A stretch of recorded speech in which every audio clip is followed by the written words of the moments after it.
It's the ERP Confab. I'm David Essex, industry editor at TechTarget's ERP website. Most people are familiar with the ways artificial intelligence has transformed customer service with pushy but sometimes helpful chatbots at e-commerce sites and voice-controlled phone menus. Now, generative AI tools like ChatGPT, with their human-like language and content creation abilities, are giving contact center agents new ways to find quick answers for customers.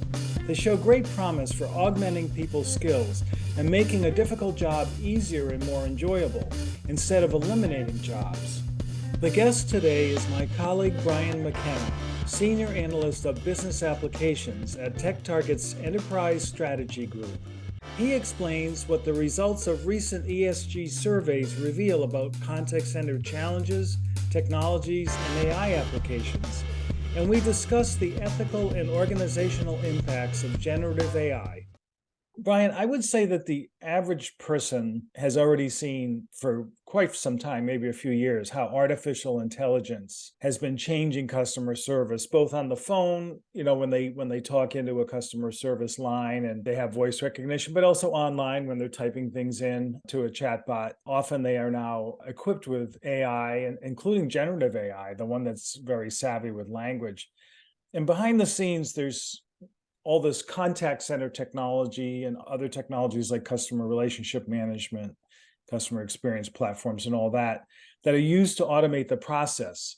And I know in your role as an analyst at Enterprise Strategy Group, you've been following some of the developments in that world. In fact, you've written an article recently for one of TechTarget's websites on that. Can you sort of give the listeners a bit of a overview of what you're seeing and sort of what the overall trend is in the way AI is coming to contact centers and to customer experience? In the generative AI research that Enterprise Strategy Group published, I guess towards the end of last year, there's kind of a big piece, Beyond the Hype was the subtitle of that. But customer service did emerge as the top area, or certainly one of the top areas for the applicability of Gen AI. The article that you kindly referred to there spun off a piece of research into contact center technologies, which involved some questions about the use of Gen AI, but was about contact center platforms in general. That was called The Impact of Evolving Work Environments on Contact Center Platform Requirements. There's no real doubt that Gen AI is, there's tremendous ambitions for it in customer service and contact center technologies and things like that. One thing that's very interesting is that in that study, we asked, what were the top purchase considerations for contact center technologies? And IT automation was top, as maybe you might expect, but then generative AI tools was second. So top was 35%, but second Gen AI was 28%. That is remarkable, that number two position, given the kind of recency of the technology. And this was research that was really being done towards the end of the third quarter of last year. So things will already have changed. We'd anticipate really since then. It is quite remarkable, the ambitions for it, I would say. As to what the use cases are going to pan out to be, there's a lot of speculation about that. Broadly, it would seem that the stuff that you maybe hear more about, like call summarization and things like that, actually had less salience than just kind of traditional AI behind chatbots and so on. And one of the kind of big ambitions for Gen AI is to improve chatbots, is to get better chatbots, and also to empower call center agents. And you could extrapolate from that to say to empower customer service staff, because not all customer service staff are in call centers or in contact centers. But those two things, better chatbots and then more empowered agents who are then liberated to do more. We've heard this a million times, they're liberated to do more creative things and higher value things and so on. So those are the sort of definitely what people are hoping to see from their use of Gen AI in these environments.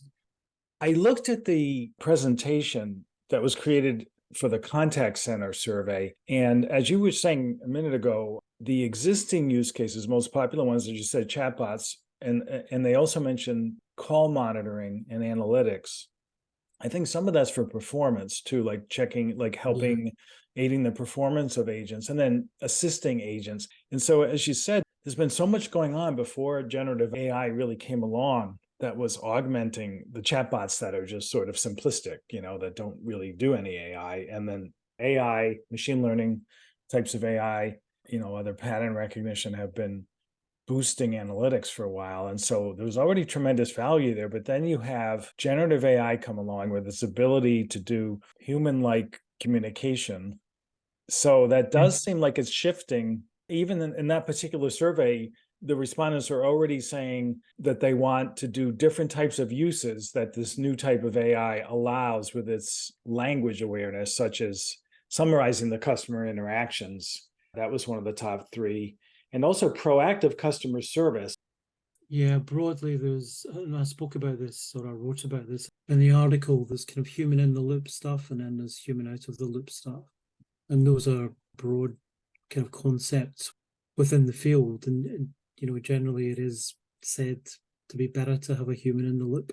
And the whole danger of something like generative AI is probably going to be the challenges for governance, doing all of this stuff ethically. There does seem to be a concern, as there is, like, for example, using any kind of AI in hiring decisions, and that it can be politically biased or sexist, racist assumptions and views that are programmed into the AI, and that this can actually show up also in customer service. I mean, coming back to the experience of the agents, the actual human beings who are doing customer service, who are in contact centers or who are working remotely. But it's interesting that so much of this type of work is being done remotely. And that was one of the big findings of the research that we did in the third quarter of last year. And I suppose that's to some degree has to do with the kind of legacy of the COVID-19 pandemic. The survey found that in 2023, 84% of contact center workers were still nevertheless working from corporate offices. But the expectation for a year hence was that 53% would be. So you've got that kind of organizational design change towards more remote working. And that logically would necessitate more helpful technology for those potentially quite isolated workers. So that could be a use for generative AI and empowering them, improving the knowledge that they have so that they can do a better job and a job that they are more comfortable with. Because in the kind of bigger picture, retaining such staff is a huge concern for customer service leaders in organizations. I mean, we know this from coverage and so on, or in TechTarget coverage. And that's one of the things, is retaining those workers. So the more helpful the technology is for them, the more likely you are to retain them. One way I think is quite useful to think about here is how organizations have to kind of balance empathy with efficiency, because there is the promise of a more efficient customer service staff or contact service staff operations and applying more workflow automation and things like that. But at the same time, you want, as a customer, you want to be listened to with empathy. And it's how organizations might be able to use artificial intelligence. Maybe we shouldn't get over carried away with AI as such, but how they can use that to kind of balance those two things of empathy and efficiency.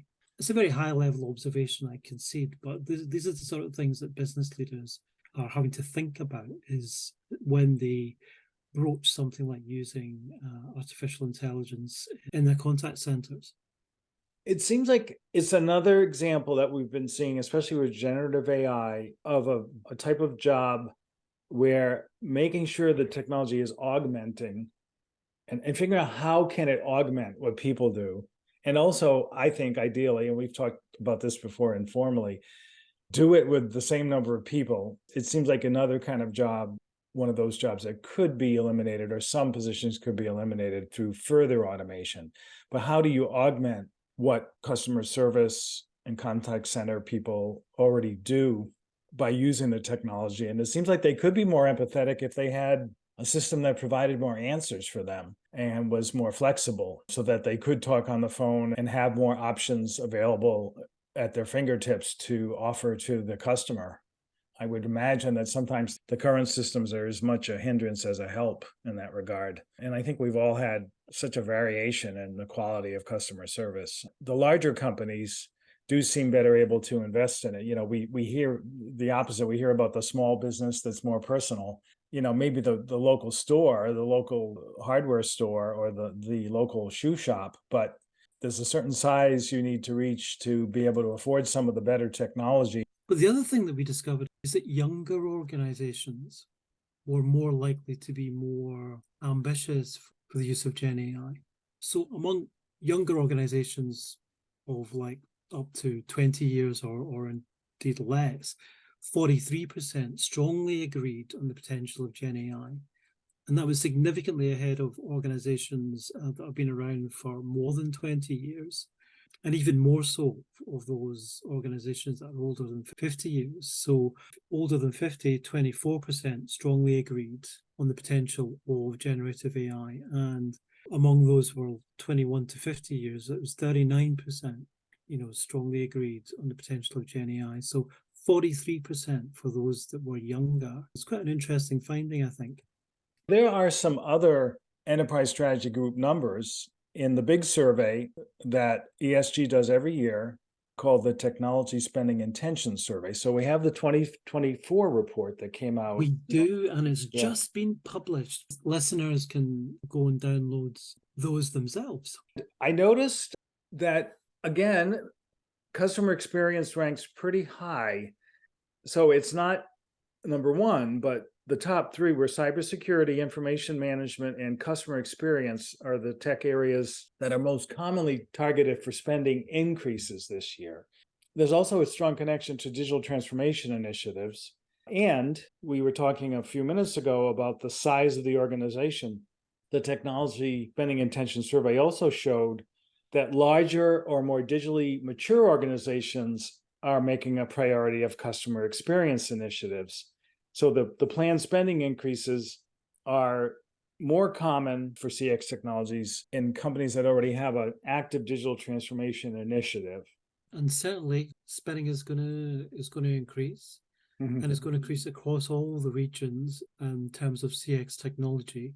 So like North America, 46% said that their spending on CX technology would increase. 47% are saying stay flat, but 46% is pretty respectable.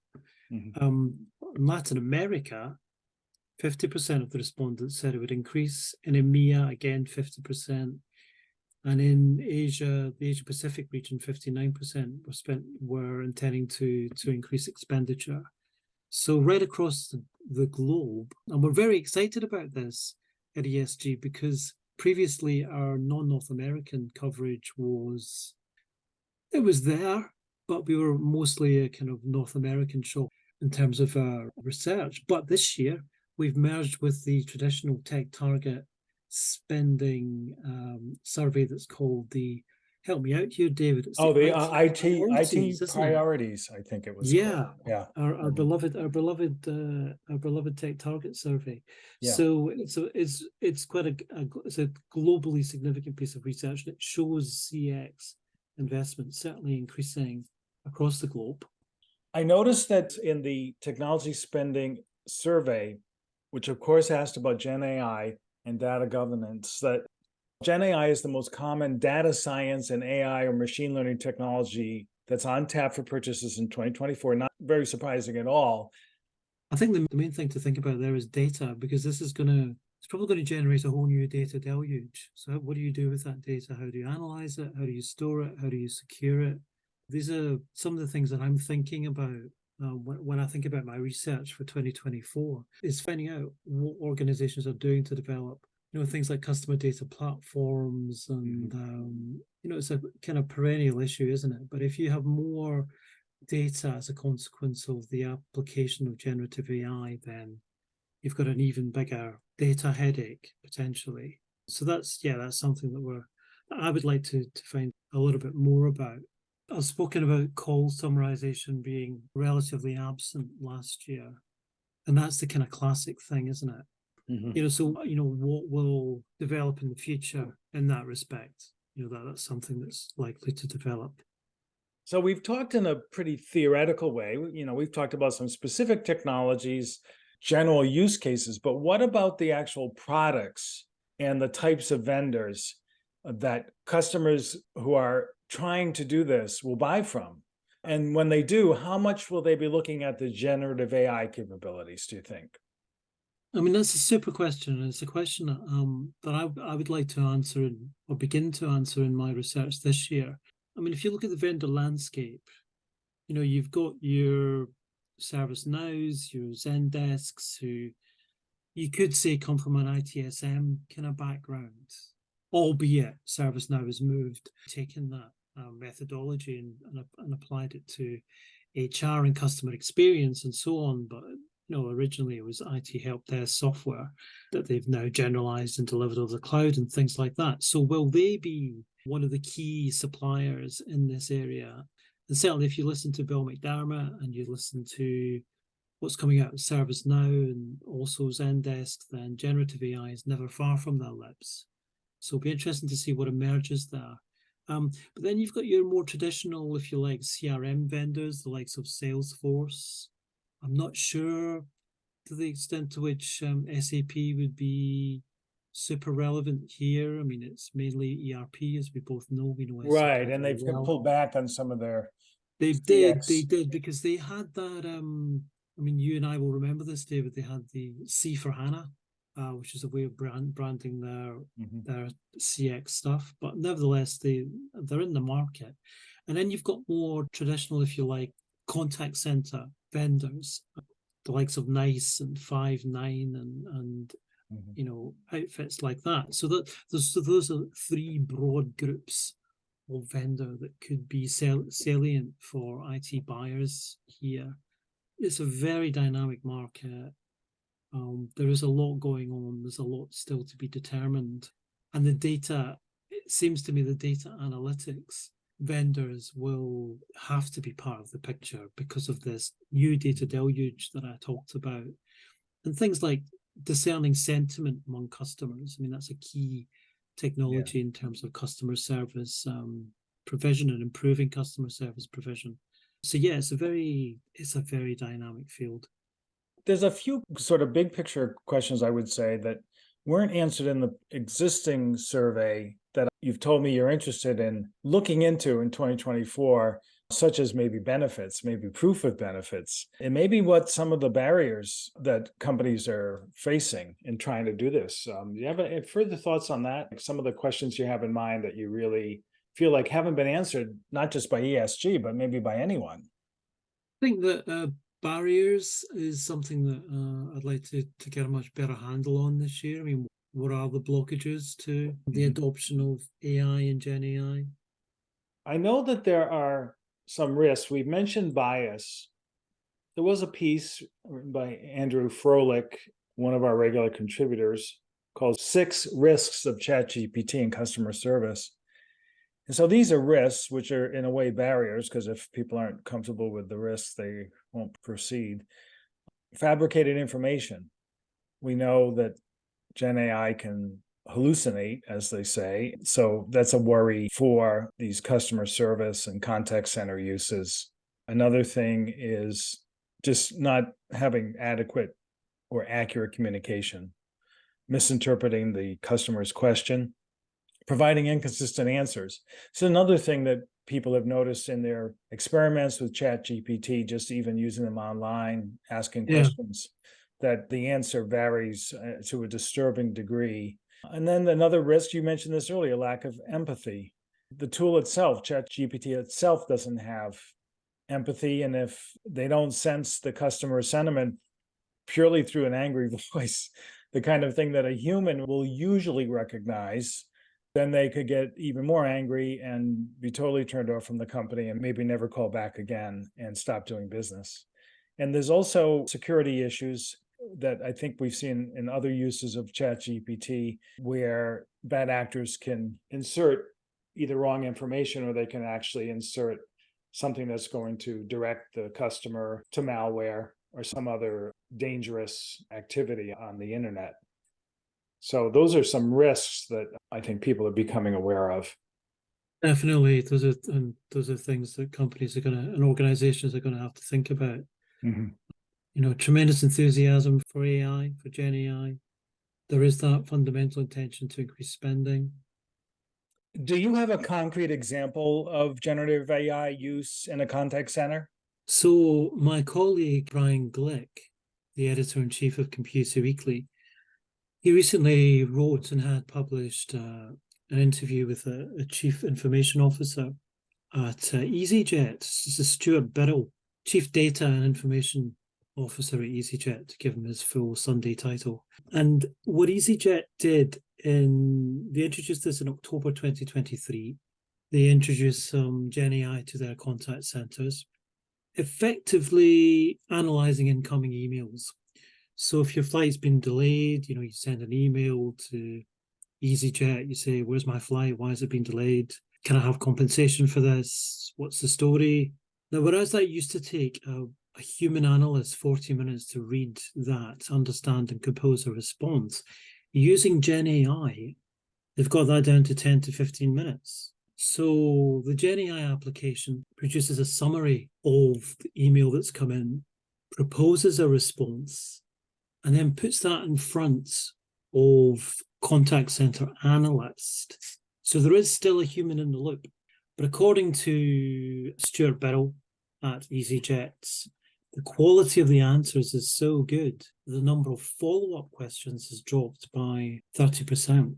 That's one example. I'm sure we could come up with a myriad of examples. It really does show the efficiencies and how, with human in the loop, assuming none of those humans have been laid off yet, it really helps the whole company be more effective and for those agents to be more effective too. And give them more job satisfaction and all the kind of things that we were discussing earlier. Yeah, so you can kind of imagine that extrapolated to lots of other companies. What do you think the top line business significance is of all of this that we've been talking about, application of especially Gen AI in the contact center? I mean, this is, I think, is one of those classic areas where you've got people, you've got process, you've got technology. You've got all three of those things. So you've got the agents. I mean, I've never worked in a contact center. Nearby. It's a very stressful job. So there's the, recruitment of those people, the training of those people, the retention of them, the giving them more job satisfaction, the management of all of them. So you've got all of that. And then you've got all the processes around their workflows and automating those workflows or making them more automated and so on. So all the kind of process stuff and how you organizationally design a contact center workforce. Do you have them working remotely? How remotely? Do you have some in-house? I mean, how do you configure that? And then the technology itself, and there's kind of traditional telephony type technology, because these are call centers, right? Mm-hmm. People calling up, and you get to press 1 or 2 or 3, depending on the nature of your query, etc., etc. So quite traditional technology that's been around for a while. Mm-hmm. You've got your traditional old school pre-Gen AI chatbots, but now you've got the newer technologies based on LLMs, Gen AI tech, like the EasyJet example that I've just given. There's a lot of technology in the mix as well. Now, it just strikes me that, this is maybe a philosophical point, is that the way you bring those three things together could add up to competitive advantage for you as a company compared to your peers. Maybe it's a temporary advantage, maybe it would go away. But if you have a reputation for excellent customer service through your contact center, then that's going to be a good thing, right? Mm-hmm. Conversely, if you have a bad reputation through your contact center, it's going to have a very bad effect. And this is highly sensitive. This is highly sensitive business application stuff. And it's highly relatable because we've all been there. calling and interfacing with chatbots and all the rest of it. So it just strikes me as a sort of area where someone who does this really well turns up as a Harvard Business Review case study. The MBA students will be studying, next academic year or whatever. I've been in that situation myself. So that I think is the big picture business significance of this. I mean, if you're responsible for a company strategy at board level, then that's what you can get your attention about that mix of people, process, and technology. I think you bring up a good point, Brian, and I know you made that in your article also about people, process, and technology. It's really a triumvirate. They're pretty equally weighted, and I agree. That often happens, especially with these sort of people-facing technologies. But I'm always a cynic about certain technologies, especially Gen AI. But there do seem to be a lot more upsides in this particular application. As you Americans say, it's where the rubber hits the road. It is. It really is. Yes. I guess maybe this is a good time to end it. Brian, always great to talk to you. Thanks for coming on the podcast again. Thanks so much for asking me back on in my new guise. Thank you so much. Yes, I'm honored. I'm honored to have you on as an ESG analyst.